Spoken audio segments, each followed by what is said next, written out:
Right now on NBC 26 Live at 10, the Green Bay man convicted of luring children into a building and setting it on fire faces a judge for sentencing. And several local departments scramble to put out a fire at a popular bar and grill in the town of Scott.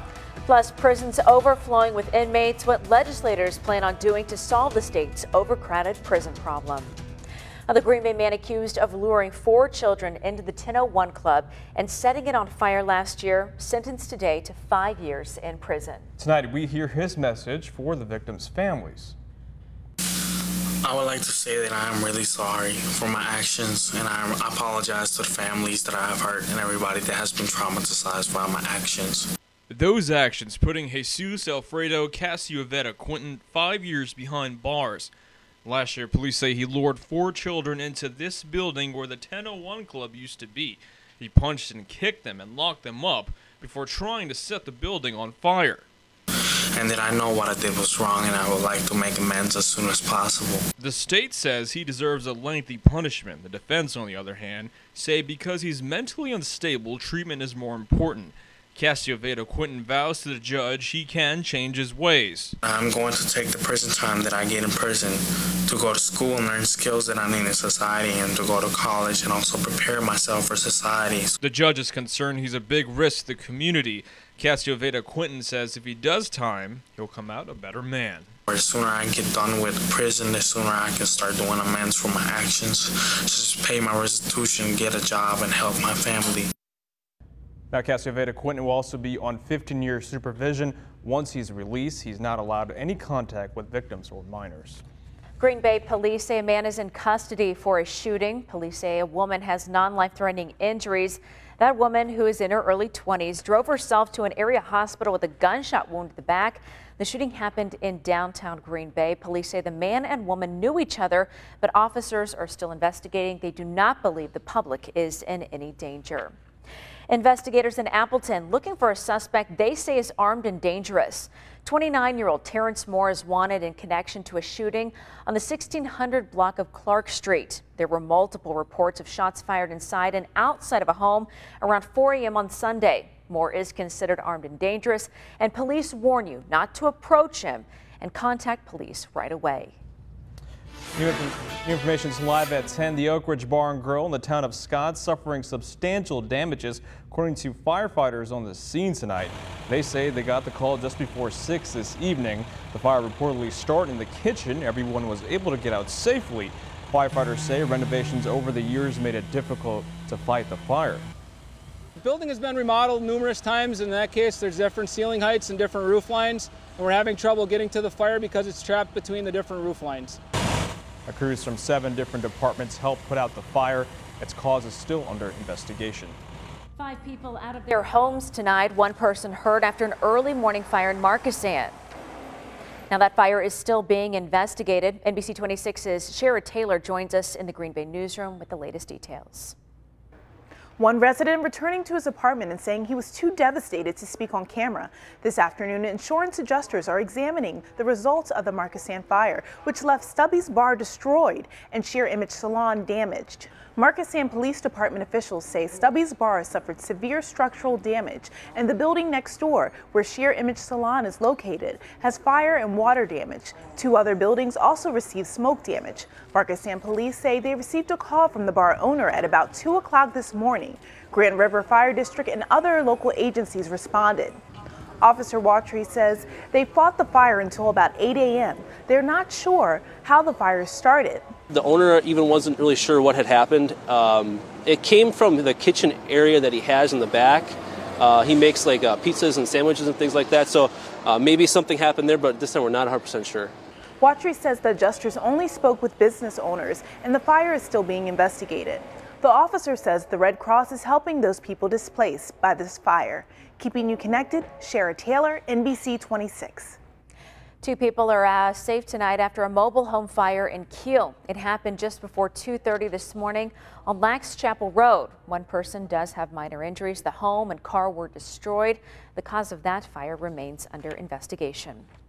A traffic alert from the Oshkosh Police Department. They're reporting a Canadian National train is blocking several crossings.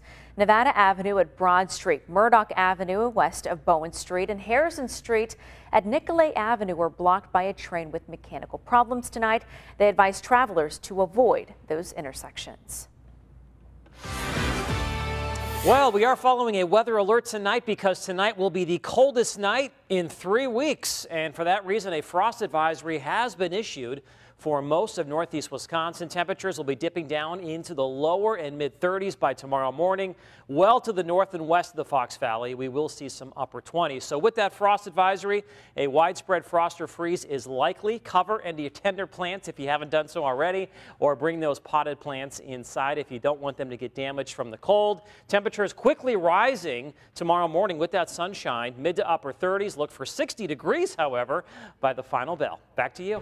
All right, thanks, Cameron. Many state prisons are overcrowded, and by 2019, it's anticipated more people will be locked up in Wisconsin than ever before. NBC 26's Eric Kress went to the state capitol today to find out what lawmakers say should be done about our packed prisons.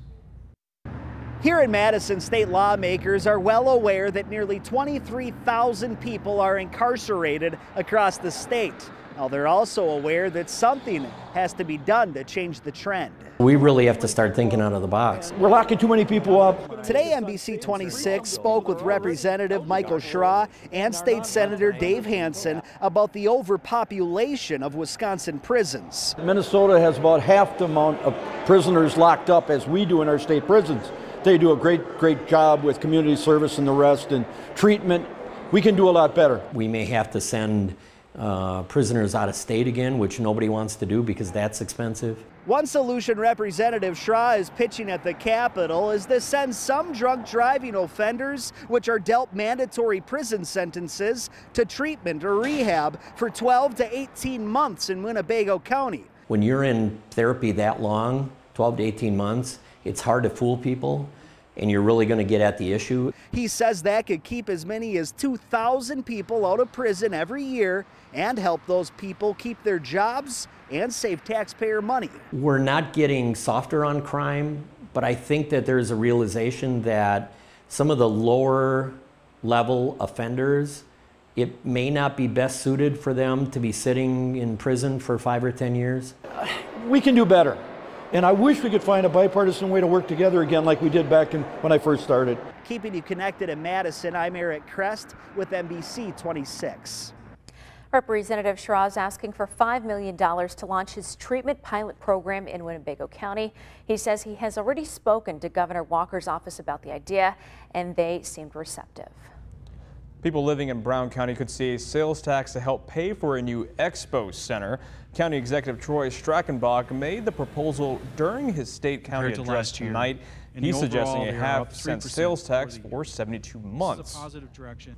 From my standpoint, this is an investment in our community. It's an investment in our long-term success, and it makes us a regional powerhouse that we ought to be when we're the 3rd largest city and the 4th largest county. And the existing room tax will also fund the project, which was used for the Resch Center and K1 Convention Center.